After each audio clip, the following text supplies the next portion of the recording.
Welcome back to the second part of Business Today. We are speaking to the Chief Executive Officer and Director General of the Lamu South Sudan Ethiopia Transport Corridor, CEO, and that is Sylvester Kasuku. We are simply analyzing some of the key issues that have emerged from the budget, touching on infrastructure and how will this be impacting on Kenya's economy.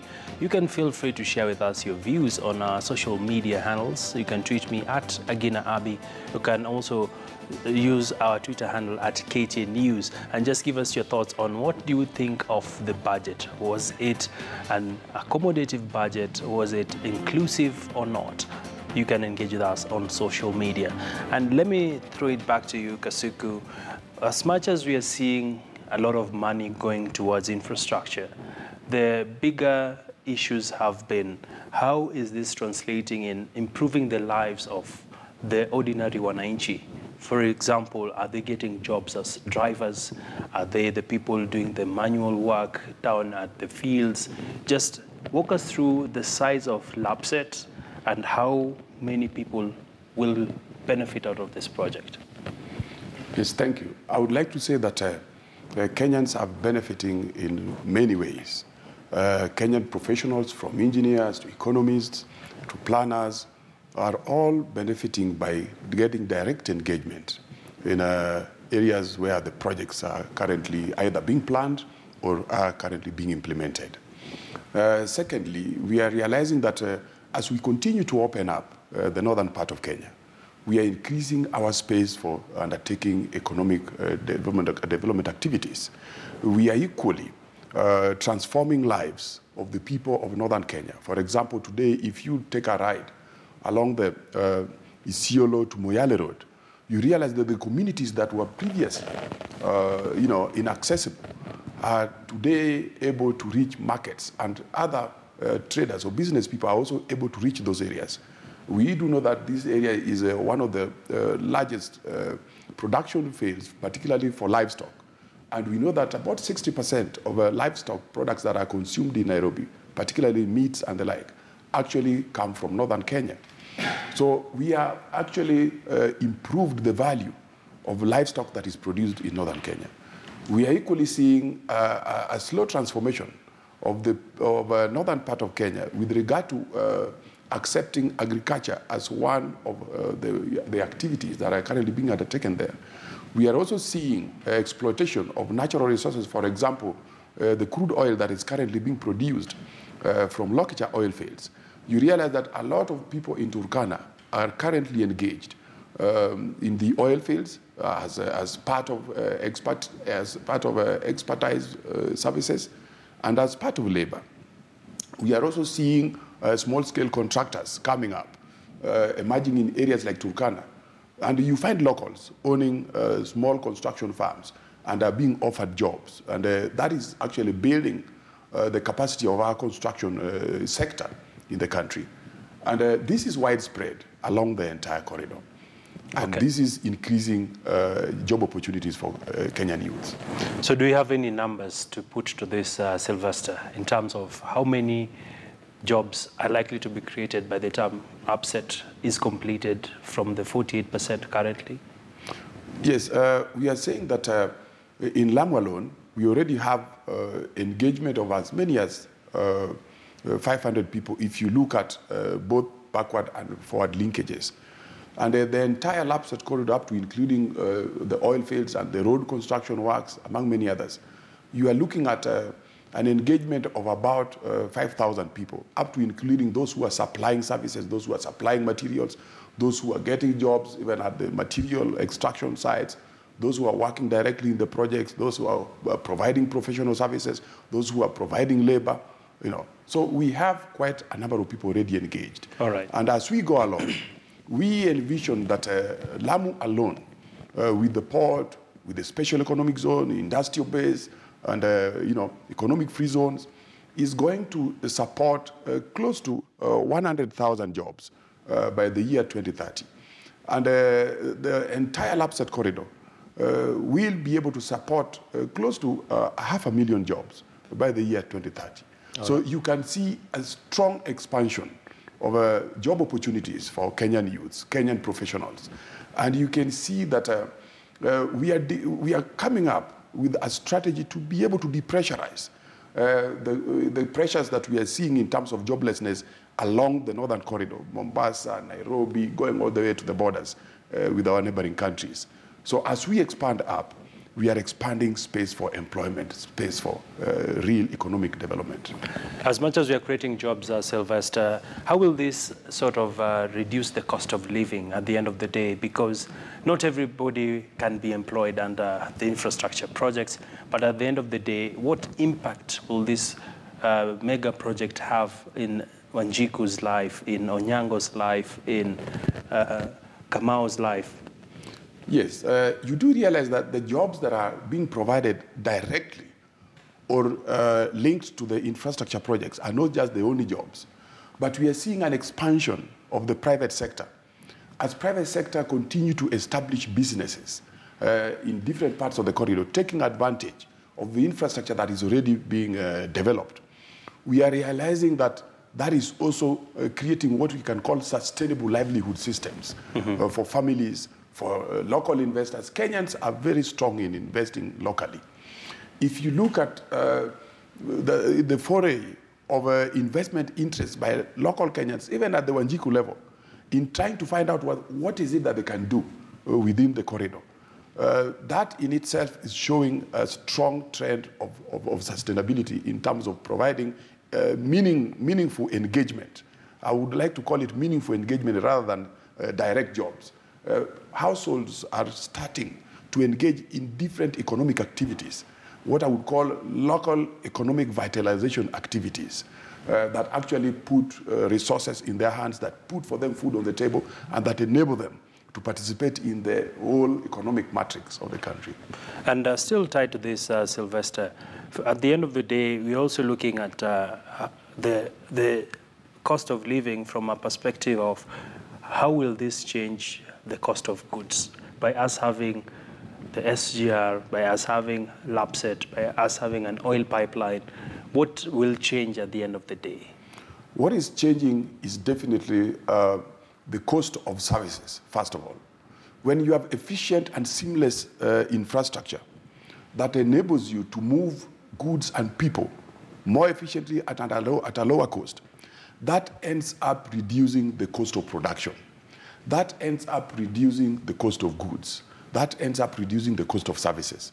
And when it is widespread in many parts of the country, then again that has a strong linkage on levels of affordability of services and goods, and even the cost of investment, even at the lower level, at the Wanjiku level, where they sell agricultural produce, where they sell small wares, where they sell products that maybe come from locally producing industries or locally producing factories. So you realize that cost, therefore, has a strong linkage to local mwananchi's pockets. All right. So still, explain it to me in a layman's language, Sylvester. If today LAPSET is completed and we have the big ships that are docking at Lamu, what will this mean for Kenya as a trading country?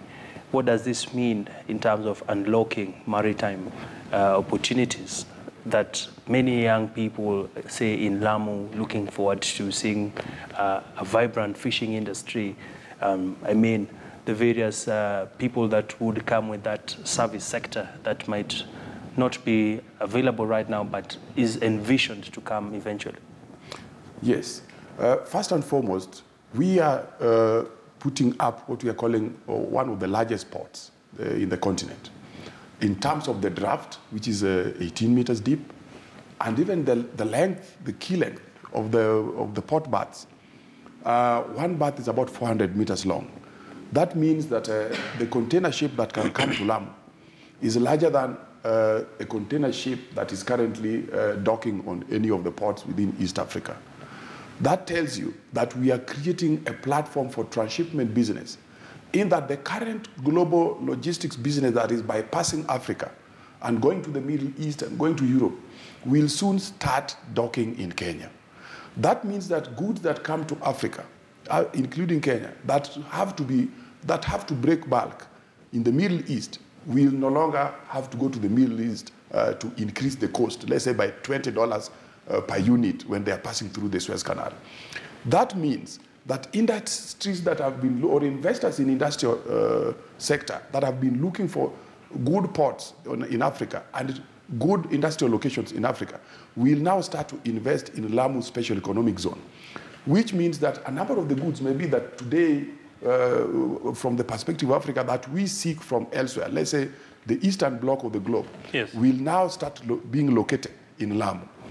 That means that the cost of importation is going to start to reduce, and our capital outlay in terms of sourcing goods and from external markets and supporting jobs and industries outside the country will now be reversed. So we will not just be having ports that are conduits to readily manufactured goods, but we'll be having a port and industrial zone that will now enable us to move to the industrialization and manufacturing that we are looking for. That means that Kenya is therefore going to be both a hub for transport and logistics and an industrial hub, which means that our business relations with our neighboring countries is also going to improve in that we'll be able to serve many other countries that are currently landlocked. For example, we'll continue to serve Uganda, we'll continue to serve South Sudan. We are now going to serve Ethiopia. And among many other countries, DR Congo, up to including Central African Republic, among others, considering that the Lapset corridor is actually a cross-continental land bridge that is connecting the east coast of the African continent to the west coast of the African continent, which therefore means that as we continue to open the interior part of Africa, we are enlarging our market, the market for goods that we are producing. We are enlarging the market for services that we are providing, and we are also expanding our business relations with fellow African countries in furtherance to the free trade zone for Africa. All right. Together with that, we realize that as we have now hooked up with in terms of the road infrastructure connecting Kenya and Ethiopia, we have now created a new regional market of 150 million people, Ethiopia with 100 million people, Kenya with 45 million people, and we were previously not connected, despite having a very long border. But now we are connected, and we have created a new regional market which was not there, which again puts greater and stronger opportunities at the doorstep of Kenyan investors. Now that Ethiopia is also moving towards private sector, a stronger private sector growth, and liberalizing and privatizing a number of businesses and allowing private sector to take charge of areas which are currently held by government, we are therefore also having the opportunity to expand our investment relations, to our neighboring countries, and we are also offering them a new lease of life, also to find investment opportunities in Kenya. Okay. So in effect, we are strengthening regional integration, we are strengthening regional trade, we are strengthening, regional, socio-economic relations that have been, weaker before. All right. And Sylvester, how important is cross-border trade, especially looking at a country like Ethiopia, which has a very vibrant population and a lot of untapped opportunities in Addis? Yes, and in fact, the opportunities are not just in Addis alone. You realize the Lapset corridor is creating what we are calling port-to-port corridors. From Lamu Port, you can go all the way to Djibouti Port, now that we are connected to Ethiopia. From Lamu Port, by the time we have the land bridge completed, you can go all the way from the east coast of the African continent to the west coast of the African continent, and connecting Lamu Port on the east coast with the west coast ports, and also linking up with the West African corridor that moves all the way to Abidjan and even up to Morocco, Tangier Port, to the northern part of Africa. So that regionality is therefore going to create a stronger and vibrant trade in Africa. And it is going to be the engine of industrialization. And we know that the opportunities that are in Ethiopia, just look at the southern part of Ethiopia alone that neighbors Kenya. That particular part south of Addis has close to 50 million people, a population that is bigger than Kenya's population. Sure. Current investment plans of the government of Ethiopia has already put on the table a number of industrial plans, from apparels to agro-processing to agricultural schemes that are currently going to look towards the Port of Lamu in terms of services, port services. That is actually strengthening regional trade and is strengthening regional integration. All right. And as we wrap up the conversation, Sylvester, talk to us about the infrastructure deficit that stands in Kenya. In Africa, it is estimated at about 60 trillion shillings. For Kenya, what might take us to that next level, and perhaps how have we been able to breach the deficit when it comes to tapping into international partners? Definitely, as the government of Kenya, we have come up with very innovative mechanisms to make sure that we bridge the infrastructure deficit. First and foremost, we know that government resources are never enough. And that's why we are borrowing, and Kenyans are not comfortable with the borrowing. Yes, let me get there. Yeah. And that is why areas which were previously thought to be sole government business are today being opened to private sector for investment. For example, we are opening up opportunities for private sector investment in the port. We are opening up private sector investment opportunities on roads. We've already opened up private sector investment opportunities in power sector, in water sector, and we are moving even up to, you've seen the transformation that has taken place in the telecommunications industry. Whereas we previously had the KPTC, Kenya Post and Telecommunications, today we have a vibrant Safaricom, vibrant Airtel, we have a lot of mobile money people, businesses, we have a lot of people trading in hardware and software.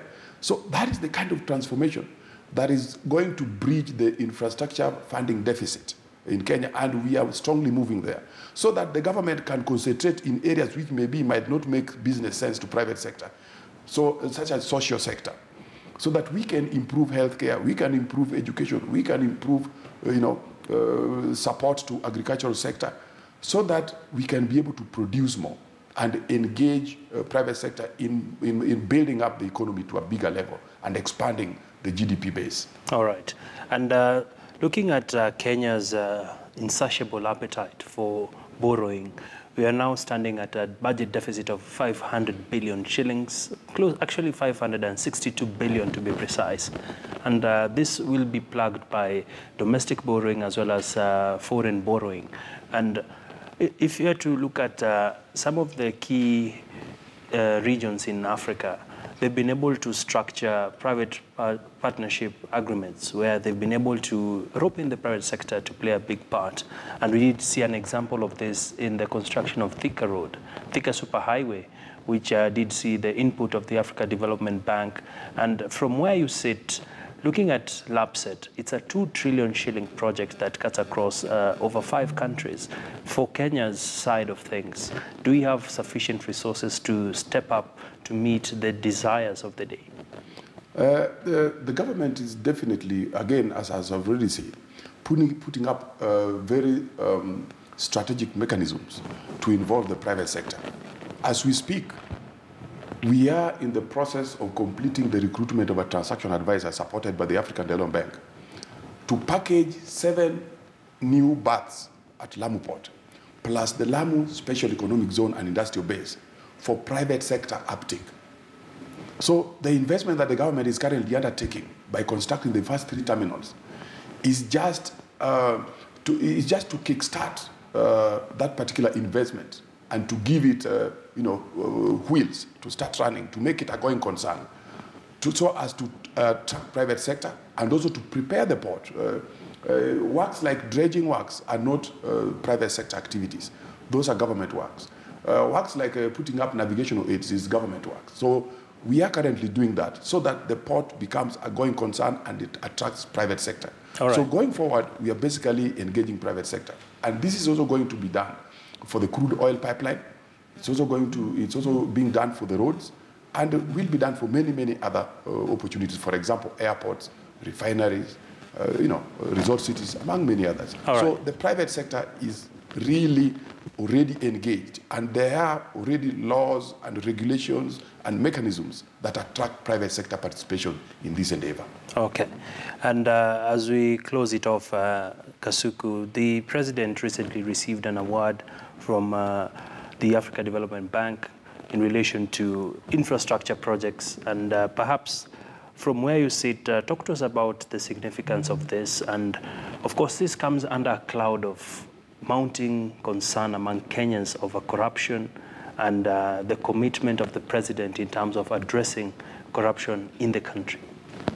I would like to say that the award that His Excellency the President received in form of what is called the Africa Road Builders Award, the Grant Trophy, is indeed a prestigious one. It's continental. It's highly recognized by key institutions that support infrastructure development, for example, the African Development Bank, among many other development partners. And this particular award was last year won by President Kagame of Rwanda and also the President of Senegal. Kagame won it on cleanliness of the city of Kigali, and the President of Senegal because of the urban rail that he had put up. Now, coming first to Kenya, Kenya is indeed implementing very strategic infrastructure projects that are also enhancing regional integration. This particular award, therefore, recognizes the effort and the keenness and the strategy through which His Excellency the President is executing the delivery of the infrastructure agenda. Going back to how this particular award came about, it is known as the Baba Kandiaye, who was the second president of the African Development Bank. Yes. Who was the president between 1985 and 1995. That coincided with the African second decade for transport, what was called the United Nations Transport and Communications second decade for Africa. Correct. And it was started, the program was started in 1991, out of which 456 projects were selected from 669 projects that were put on the table, with a budget of about $5 billion. And that catered for about 56% of that particular budget. So out of that alone, Baba Kandiaye was very key in pushing the funding mechanism and also in building the funding base through the African Development Bank. And as such, so as to recognize that effort that was done under the second decade for Africa in terms of transport and communications, Baba Kandiaye was found to have performed very well.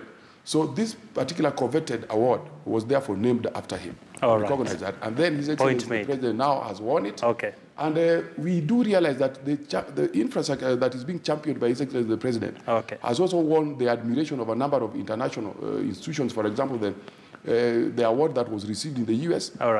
And also in South Africa, also still for the same. Enough. And also the African Union has also recognized His Excellency for his infrastructure agenda by giving him the championship, the presidential championship for LAPSET across Africa. All right. Yes. Quite an elaborate justification there from you, Sylvester Kasuku. Always a pleasure speaking to you. Thank you very much. I hope to come down to see the developments of the ground in Lamu together with the team on the business desk, just to take stock of whether this project is in the right trajectory or not. Absolutely. It's mind-boggling. If you go to Lamu now, from the last time when you were there, you wouldn't believe that you are in Kenya. All right. You would just think that if you are taken there asleep and you woke up there, you would start asking how you would get out of that place to get back to Kenya, and yet you are in Kenya. Thank you, sir. It's quite magnanimous. Well, that is Sylvester Kasuku, the Chief Executive Officer of the Lamu South Sudan Ethiopia Transport Corridor Authority, LAPSET, just trying to demystify for us some of the key insights into the budget.